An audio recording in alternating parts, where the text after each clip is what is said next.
Hello বন্ধুরা, আজকে আমি আপনাদের সাথে শেয়ার করব ডিম, আলু এবং পটল দিয়ে দুর্দান্ত স্বাদের একটি রেসিপি। আজকে আমি শেয়ার করব কিভাবে আপনি 3টে ডিম দিয়ে 6 জনকে পরিবেশন করতে পারবেন। তাছাড়া বড্ড টেস্টি এই রেসিপিটি হয়ে থাকে। আজকে আমি যেভাবে ডিম দিয়ে আলু পটলের তরকারিটি বানাবো, তার জন্য আমার লাগবে ডিম এবং তার সঙ্গে লাগবে আলু এবং পটল। আলু পটলের নর্মালি যেভাবে আমরা তরকারি করি ঠিক সেভাবে আমরা আলু পটলকে কেটে ধুয়ে রেখে নিয়েছি। এখানে আমি 3টে ডিমকে অমলেট করে নেব। তার মধ্যে পেঁয়াজ কুচি, লবণ এবং লঙ্কা দিয়ে আমি ভালো করে এটিকে ফাটিয়ে নেব এবং কড়ায় সামান্য পরিমাণে তেল দিয়ে এইভাবে চারিদিকে ছড়িয়ে অমলেট বানিয়ে রেডি করে নেব। অমলেট বানানো হয়ে গেলে অমলেটটি কড়াইয়ের মধ্যেই মাঝখান থেকে 2 ভাগে কেটে নেব। এইভাবে আমরা জয়টি ডিম রান্না করতে চাই ঠিক টয়টি করে নিতে পারবো।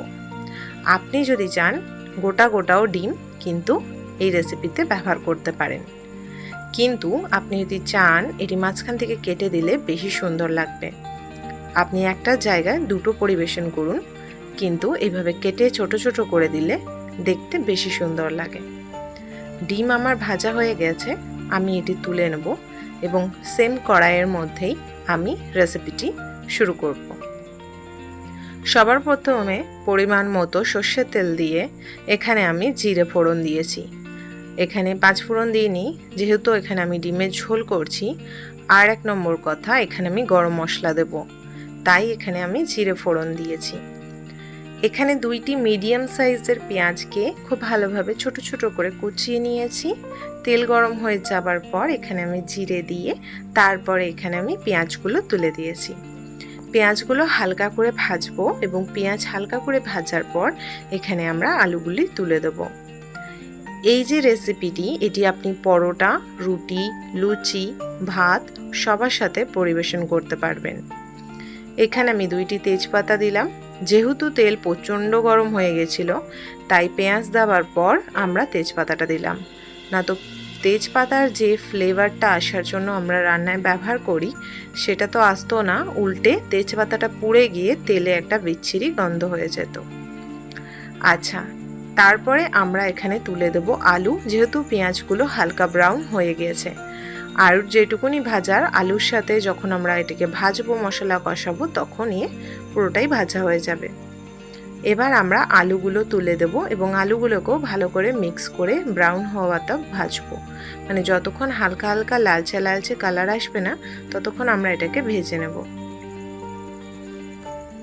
আর একটা কথা মাথায় রাখতে হবে, আলু পটলের যেভাবে তরকারি কাটি ঠিক সেইভাবে ছোট ছোট করে আমরা আলুটা কাটবো, বেশি বড় করব না। এক্ষেত্রে প্রচুর পরিমাণে জল দিয়ে ফোটাতে হবে সেদ্ধর জন্য।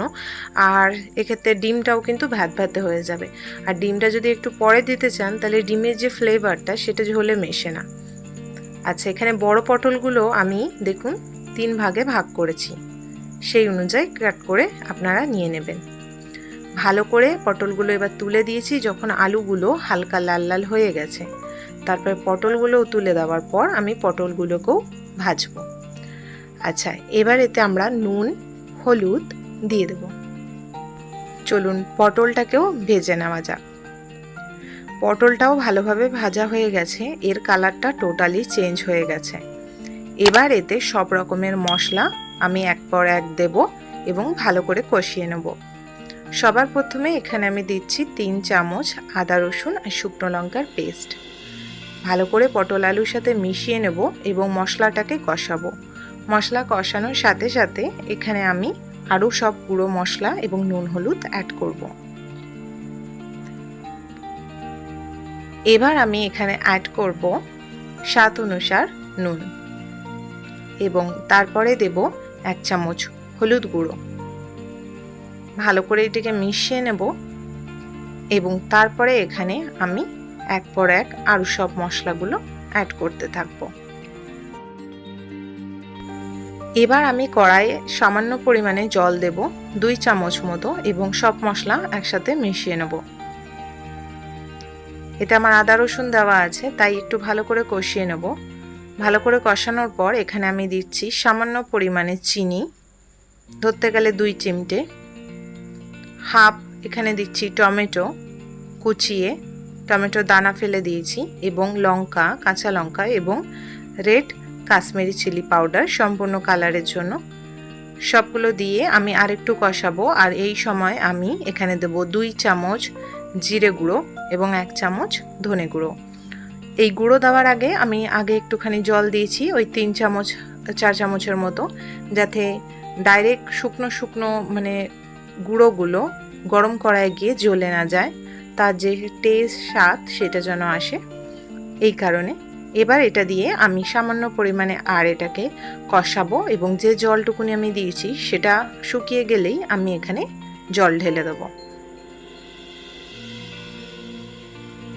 এবার আমি এটা জল ঢেলে দেব, এবং জল ঢালার পর এখানে আমি ডিমগুলো ছেড়ে দেব। তো এখানে আমি জল ঢেলে দিয়েছি আর ডিমগুলো এখানে দিয়ে দিয়েছি। ভালো করে এইভাবে ডিমগুলো চুবিয়ে হালকা করে নেড়ে নেব, এবং ঢাকা দিয়ে এটিকে আমি ফুটতে দেব। যতক্ষণে আলু এবং পটল সেদ্ধ হয়ে যাবে তখনই আমাদের রেসিপি রেডি। একটু নাড়িয়ে নেব, এবং এই সময় গরম মশলা দিয়ে দেব। যখনই আপনি নাড়বেন অবশ্যই খেয়াল রাখবেন খুন্তিটা ভেতর দিকে ঢুকিয়ে তারপরে হালকা হালকা করে গোল গোল রাউন্ড করবেন। এক্ষেত্রে ভাঙে না, ডিম হোক মাছ হোক, এবং ভালো করে মিক্স হয়ে যায়। আমি এখানে 1 চামচ গরম মশলা পাউডার দেওয়ার পর সামান্য একটুখানি ধনেপাতা ছিটিয়ে দিয়েছি। ঠান্ডা হওয়ার পর পরিবেশন করেছি। আশা করি আজকের ভিডিওটি আপনাদের ভালো লেগেছে। যদি ভালো লাগে চ্যানেলটিকে সাবস্ক্রাইব করে রাখুন, এবং ভিডিওটি ভালো লাগলে লাইক কমেন্ট করবেন। দেখা হচ্ছে পরের ভিডিওতে।